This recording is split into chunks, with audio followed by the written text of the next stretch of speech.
Hi everyone, now for step 2. Now for this part is making an initial contact with the participant and or their family. So if this makes you nervous, I'm absolutely with you.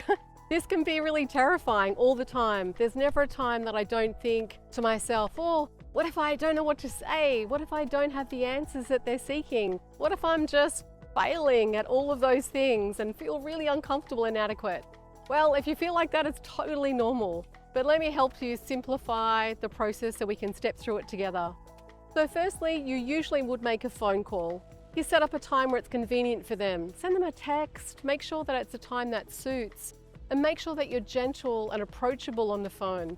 Your phone manner will set the tone for the person really trusting you and feeling safe. And then initially when you first go to see someone, you want to make sure that you do a bit of a safety check first.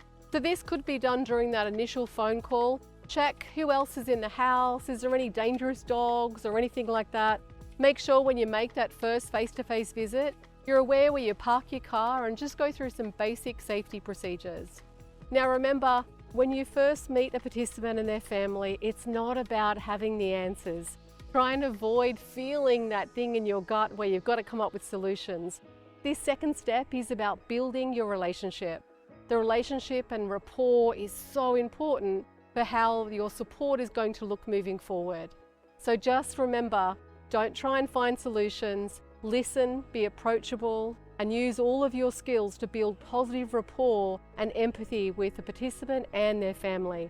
And you've really set yourself up for a good PBS experience. See you again soon.